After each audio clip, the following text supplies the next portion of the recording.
Okay, guys, today we're going to be talking about erosion control. What's it for?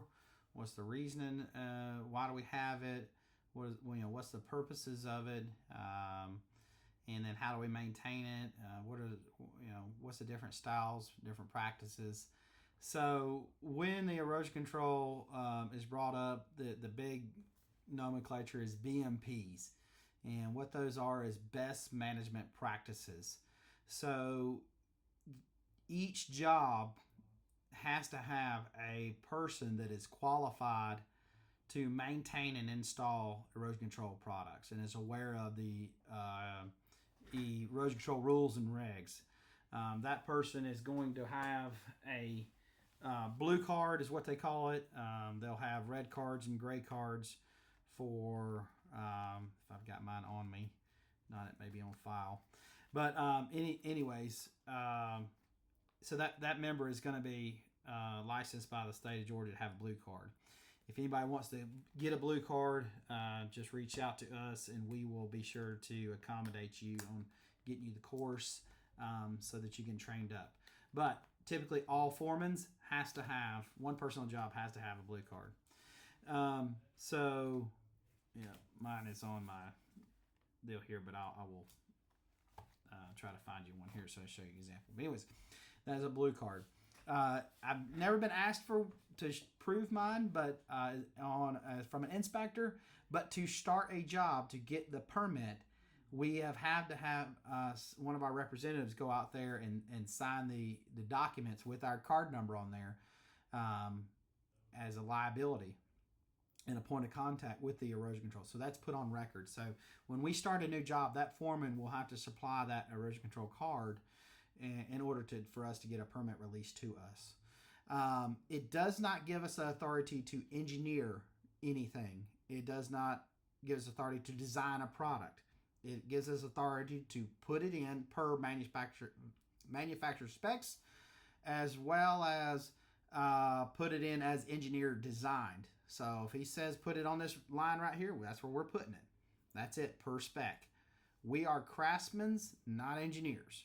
So don't move it, don't change it, don't redesign the product, put the product in per specified. If you have a suggestion and you'd like to make some adjustments based on the conditions or the working environment or feasibility, or you may see a cost saving opportunity, then you bring that up to the general contractor. He will submit a request for information, an RFI, to the engineer. Engineer will look at that request and either go for it or they don't. So it's their call. You can make suggestions, but that's about it. So what we're looking at here is different types of erosion control. Erosion is, dust that's flying through the air, water that's being erosive, and washing away sediment, stream banks, gullies, what we call reels, which are the washouts going down the side of slopes. Anything that's mobilizing dirt through wind or water or anything, they consider that erosion. Even tracking mud out on the road is under the erosion control category. It's mobilizing materials that are supposed to be stationary, ideally. So there's all different types of managing soils. We have rock, we can have straw blankets, we can have poly materials, wood materials. So it's a wide array of management materials that are on a case-by-case usage. You are going to be primarily looking at silt fence. Now, the old nomenclature is type A or type C, you will see. A being just some standard wooden stake stuff, there's a little bit further spacing, smaller oak stakes there, and just some mid-grade silt fence. Type C is going to be a heavier duty oak stakes, a little bit closer together on the staking, more robust fabric. It may have some plastic backing to it, as well as the mesh filter fabric as well. So what we call now is sensitive and non-sensitive. S and NS is what you're going to see on the icons. When you're looking at the plans and you see that line with an X and they have a little circle or oval, and it says SDNS or SDS. Well, that's going to be your sensitive or non-sensitive type material there.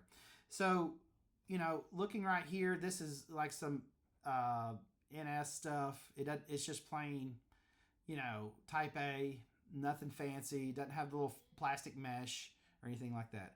If you guys will notice, this line here, there's another line right there. That's the line you have to bury it to. If the inspector walks up and sees this line not buried, he's going to make you redo it. They also, if you look on the other side of your silt fence, they have a clean out line. So he doesn't have to walk up and measure it. He can look at it. Do I see the red line or not? If I don't see the red line, you need to clean your silt fence out. You need to maintain your BMPs is what he's going to say.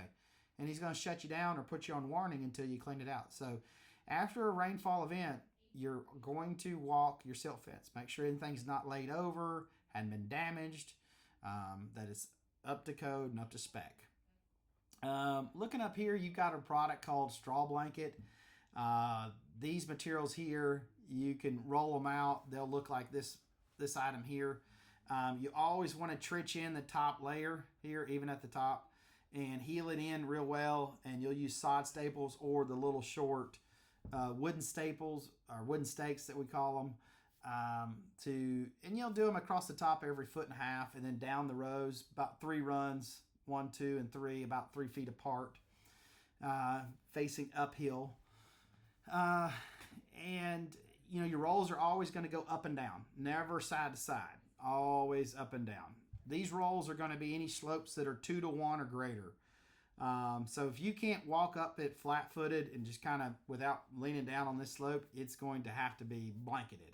You can't just put seed and straw on it. So they're going to want the blanket. Now, a couple different types of straw blanket. They have biodegradable, and it's got like a cotton webbing in it. And it'll degrade after about 2 years, and it's gone. The other product is it has a plastic mesh in it. Environmental folks don't like it because the snakes get their head through it, and then their fatter body gets stuck in it. So there's a lot of dead snakes that get hung up in the plastic mesh, as well as frogs and other stuff. So if it's an environmental thing, it's not a commercial job, you're always going to use biodegradable. Commercial job, you'll use the commercial, the plastic mesh because it's more robust, and that's what they want, a more structural integrity there for long term. So as we can see, we've got erosion control that is this rock around here. That's going to be a part of erosion control. We have also, on this other one right here, we've got some hydro seeding here. So hydro seeding is nothing more than chewed up newspaper, paper product, into emulsified water, slush, really, with a bag of seed poured in there, fertilizer, maybe a little lime, and it's all put in this big batch. It's stirred around like a big blender, chews it up, and then squirts it out, and they paint the side there. So they paint the dirt. You'll see it'll be like green. They have different products that you can put in there, like a tackifier, that'll help it stick a little better, and it'll help the erosion go, be maintained that way. They've got different types of seed mixes, as well as different, adding lime or different fertilizers. And it's about, they do it by the acre. So when we price that, it is by the acre. Typically, they're going to need a way to get water. Sometimes they can pump out of a river or a lake or something like that. Or if we have a meter or they have a meter, they can get to a fire hydrant and fill their tanks up. If they do not have a meter, we cannot allow them to hook up to the fire hydrant. That is stealing water. So always make sure that they have a fire hydrant. Do not allow them to fill up without that. So we have different, seed mixes that can go in there. We've got winter mixes. There's temporary or permanent. Most of these are going to be decided by the foreman on what's necessary, what stage we're in on the project. If it's going to be pulled up and just, sodded by the end of the project, it's a 9-month project. We just need something to hold us down for 2 or 3 months. We're going to use a temporary seed. Anything like that. So, your permanent grasses are going to be, fescues, Bermuda, something that you would see in your yard, Lespedeza, centipede or anything like that. Ryegrasses and millets and things like that. Millet is semi, but rye is definitely something that'll grow through the winter that's going to die off in the summer. And so we'll put a lot of rye down. You got to be a little careful that you don't overpower with rye and fescue and it chokes out the other seed and it doesn't give it time to grow. So in your plans, when you're looking at those seeding rates, there's a reason why they have certain percentages on all this stuff. Most of the time, our erosion control companies have figured out what's the right recipe for different seed mixes. Generally speaking, a contractor mix at Home Depot does pretty good, instead of just buying a bag of fescue. The contractor's mix got a little bit of everything in it, and we're looking for soil stabilization. We're not trying to get yard of the month. So we're not looking for a pure blend of, Rebel Kentucky 32 fescue, or TIF 32, Bermuda or whatever. So we're just looking for stabilization. That's most of our stuff. Landscaping companies will put in the seed that they want or the sod that they want preferred. So when we're looking at erosion control, we always want to make sure that we're prepared for large rain events. Erosion control usually largely constitute monitoring the weather, monitoring the rainfall events, and then looking at what season you're in. If you're in wintertime, you're going to have long, drawn-out, big, wide storms, low intensity, that are just going to put, 2 inches of rain over on you in a day, and just saturate you, low, steady. And those can kind of overwhelm you in a way because there's so much volume. The summertime rains, when you have those big red hot cells come across, they're quick and they're nasty, and they can drop an inch in 30 minutes and just blow out all your stuff, and it ends up blowing down into the stream. So monitoring those things, maybe, putting in some buffers along the way, tracking in your slopes, making sure your erosion control is put up. If you feel like you need a little extra, you can put a little extra. If you do put a little extra, you can redline it on the plans, take a picture of it, email it to the foreman. He'll get it over there to the engineer. Engineer can update his plans and then reprint the plans and put them back in the box. If for some reason you feel like what is out there is not capable of handling the storms, you need to raise your hand and say, guys, this isn't going to work.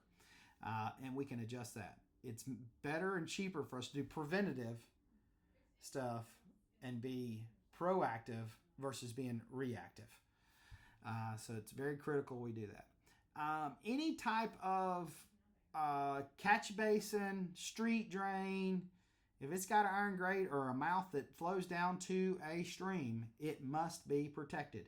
Either hay bales, poly wattles, straw wattles, mulch wattles, and those are not big tube socks that you set in front of the drains or around the drain. They can be sand bags or filter bags or rock bags. They can usually do like 57 rock bags. They can be, sometimes they take cinder blocks, concrete cinder blocks, and then they wrap fabric around them.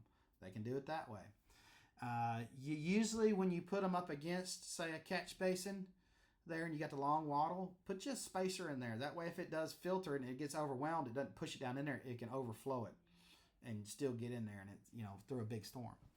So as we go down, we can clearly see this is eroding away. This is getting chewed away here. We've got some slope interrupters here. We've got a long slope coming down this section, and they put some slope interrupters in here, some little wattle booms. You can see on this slope here, they've actually grassed it. So grasses, Lespedeza or something will grow on this slope. This is another example of a wattle that will go across this little boom here. This is a concrete webbing that you roll out, so we don't never do that too much. Here's another wattles. As you can see, they're staked in with oak stakes there. Here's some what they call Excelsior matting. Excelsior matting's got usually a little bit of fertilizer. It's actually a coiled up kind of like curlicue of pine log. It's wood. It's a wood product. So it lasts a little longer than the straw. It's a little bit more robust, but they call it Excelsior matting. So it's a different product. It's not a straw product. It's a wood product. But it rolls out the same way. A little bit more money, but it's a good heavy-duty project or product.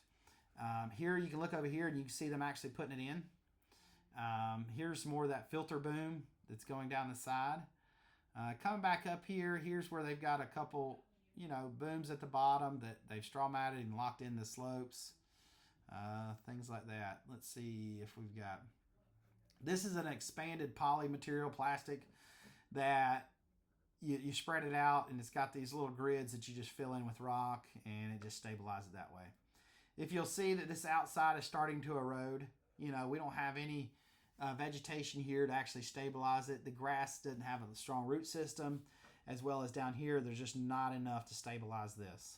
So this would need some stronger planting, some rework, and some other kind of device to help maintain that.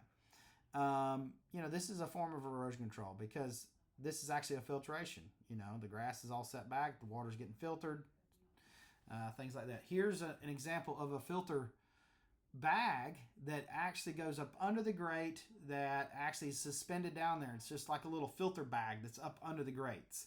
We have installed them, we do. The challenge with these is when you set them, make sure your straps are accessible from the outside. So later when that thing's full and it weighs about 50 or 60 pounds, you pull that grate up with two guys, you can reach back down in there and pull this bag out. You got to be a little careful with these. If they get full, then they start backing up water, and you don't want to back up water into a building. So be very careful that you stay on top of it and maintain these over here. Here's an example of sensitive silt fence. This can be a wire back fence with steel post here. Anytime we have these steel posts, you're going to want to make sure that you have orange safety caps. We don't want anybody tripping, falling, and impaling themselves. You must make sure when you're doing a silt fence wall, all steel posts are capped. The advantages of using the wire back is it's all joined together as one unit. All the wires tied together. If we use what they call a C-pop, which is a heavy-duty Type C sensitive product, there's joints, and they only zip tie them together. So you don't have to worry about impalement with it, and it's a faster product to put in, but it's not as strong if you're dealing with a lot of slope environment where you may have that weak point in that joint and it blow out on you. So it's things to think about. You can use either one, the wire back or the C-pop, but there are advantages of using the wire back in certain situations. Let's scroll on down here. You can see they've got grassing, the straw matting, the slope interrupter here, the booms. These are called reels. This is what you'll see when you are you've got your slopes where it's washed out. These are called reels. So we like to grade these out, and we always track going up and down. So what happens is in your tracks, and you're going up and down like this, the seed can fall down in the bottom layer of that track, and then the dirt, when it washes, it covers it up. So you're like planting the seed as it washes. So track always up and down, never side to side. Track up and down. And it's usually by a heavy cleated dozer is your best way to do it. Let's see if there's anything else here. Here's an example of the straw blanket going down. This stuff's easy to carry. It's easy to tote around. They're typically about 100 foot long, 8 foot wide. Here's an example of some washing as well. The main goal of what they're trying to do is prevent, heavy turbidity. Turbidity is the fogginess or the cloudiness of the water. So how much light can actually pass through the water to get to the algae and whatnot that grow. And if you don't have the algae, the other stuff can't eat that, and so far up the food chain. So it's important that we have clean, clear water for the healthiness of the water and anything else that lives in the water.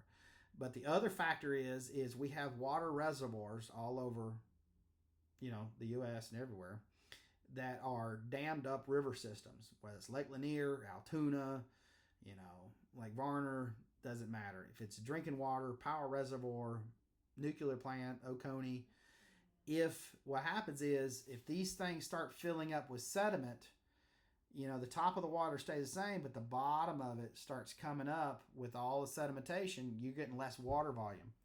So if it takes 10 million, cubic feet of water to create this much power, and you're filling it up with sediment, you're losing volume.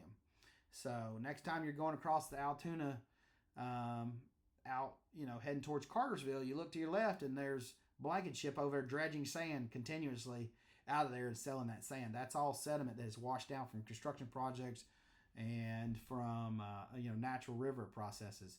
So they're trying to make sure that we don't have extra sediment flowing into our waterways and ultimately ending up in our reservoirs. So, and on the other hand, it just helps us manage our stormwater. Real quick, here is an actual pickup truck with a hydroseed machine. You can see it's a Finn machine. Finn is a brand. And there's a small tank. They do come in big trucks as well. Then he's spraying out the hydroseeding here.